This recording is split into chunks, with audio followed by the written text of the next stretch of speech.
Gente, espera aqui um pouquinho que eu vou trazer um break news. Acabou de morrer, como faleceu, Antônio Delfim Neto, o ex-ministro da Fazenda, nome mais importante da economia brasileira durante os governos militares. Então, vou ler aqui a notícia. Olha, morreu na madrugada desta segunda-feira, 12 de agosto, aos 96 anos, o economista Antônio Delfim Neto.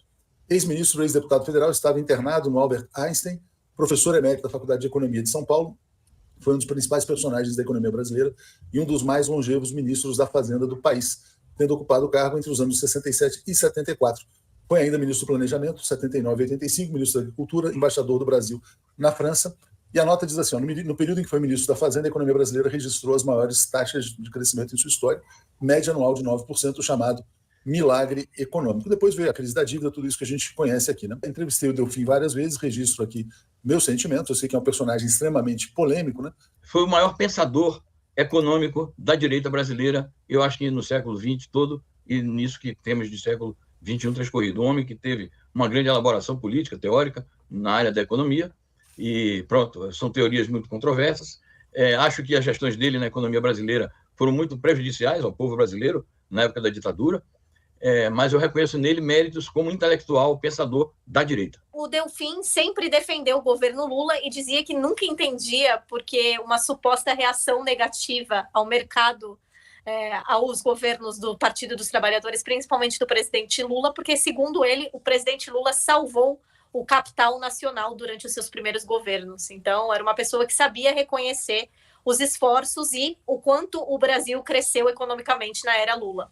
A primeira lembrança é de quando criança, né? No período da democratização e tal. Eu lembro muito dele na TV, quando se tratava de inflação, os gatilhos, né? Os famosos gatilhos do Diese, enfim, ele tinha essas interlocuções. E posteriormente, já como profissional de jornalismo, eu acho que foi uma característica importante, né? Ele não, apesar de pertencer ao campo da direita e historicamente ter participado de governos do período da ditadura com tanto destaque, né? Ele nunca interditou o diálogo, né? Ele nunca fez das suas posições um fechamento do diálogo sobre o Brasil, sobre os caminhos que o Brasil deveria, na opinião dele, seguir. Eu me lembro dele falar sobre como o governo Lula influenciou, fortaleceu o capitalismo, por exemplo, né? De como isso estruturou de forma a colocar o Brasil num caminho de desenvolvimento dentro das bases daquilo que ele acreditava, dentro das bases econômicas daquilo que ele acreditava. Então, acho que do ponto de vista daquele que é do campo da direita, ele foi um bom exemplo de que é possível haver diálogo. O Delfim foi um grande debatedor, e lembra assim, quer dizer, você elegeu deputado várias vezes, né? Ministro da Fazenda e da ditadura, o homem que dizia que era preciso crescer o bolo para depois dividir, e esse bolo foi crescendo, e as promessas de dividir só começaram a acontecer a partir de 2003, no governo Lula. Um pensador da direita, um homem do capitalismo, que agiu para os interesses da direita, mas, como disse o Zé Reinaldo aqui, e também a Daiane, tinha essa capacidade de olhar para as políticas que a esquerda fazia, visando a soberania do país, os interesses nacionais, coisa que a direita hoje abriu mão, né? A extrema-direita abriu mão desse pensamento que ainda tinha elementos de soberania, mesmo que para beneficiar o capital nacional, assim, mesmo que fosse para dividir o bolo entre os pequenos do Brasil, né? Hoje não se pensa mais nisso, eu acho.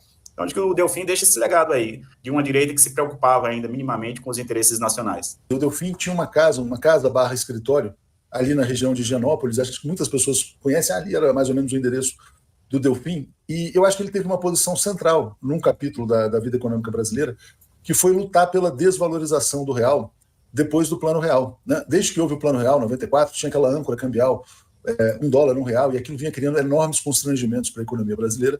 Eu me lembro de quando houve a desvalorização em 1998, depois da reeleição do Fernando Henrique Cardoso. No dia da desvalorização, o Delfim publicou um artigo importantíssimo, com o título era Enfim Livres, né? Enfim Livres. O Brasil tinha se libertado de uma camisa de força. Aprendeu com o Lula uma coisa importantíssima, né? Qual que era o modelo da ditadura? Não, primeiro o bolo precisa crescer para depois distribuir. Era a superexploração do trabalho. O Lula mostrou que a economia cresce quando você distribui o bolo, né? Você distribui o bolo para a economia crescer. Ele foi o mais célebre economista da burguesia brasileira no pós-Segunda Guerra, junto com Roberto Campos, embora os dois tivessem desavenças muito importantes, não é?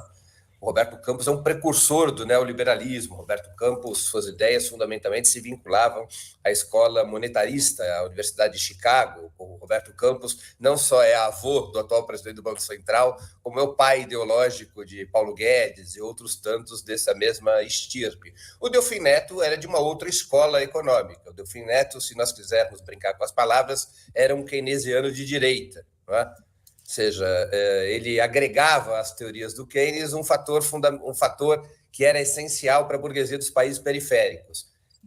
O que ele agregava era a superexploração do trabalho, ou seja, que o grande ativo que os países periféricos tinham para atrair capital e poder se desenvolver era salários baixos e poucos direitos, e para isso você precisava de ditadura.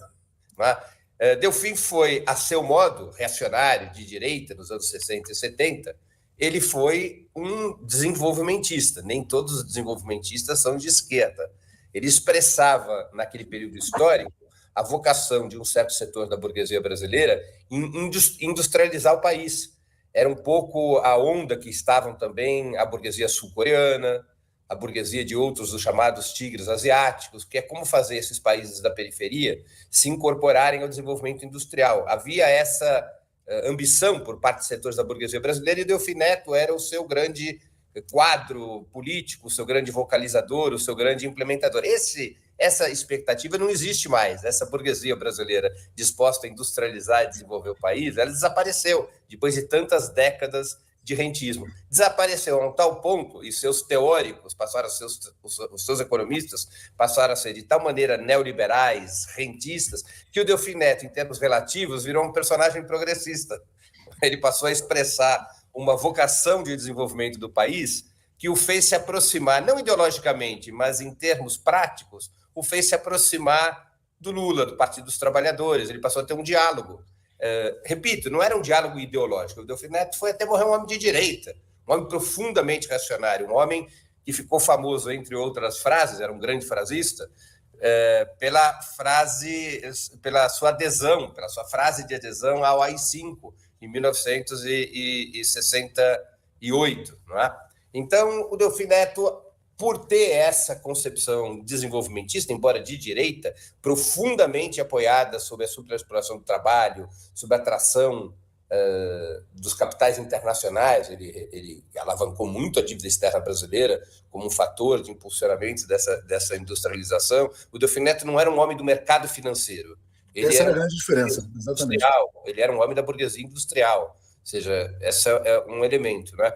Então, acabou sendo um personagem que transitou pelas distintas eras políticas do país, saindo de um patamar profundamente reacionário e terminando sua vida num lugar em que ele era visto com uma certa simpatia pelas forças de esquerda, porque ele mantinha ainda de pé, embora já de uma maneira muito pessimista, a bandeira da industrialização. Há um momento em que o Delfim Neto passa a ver nos governos petistas quase que a última possibilidade da reindustrialização do país.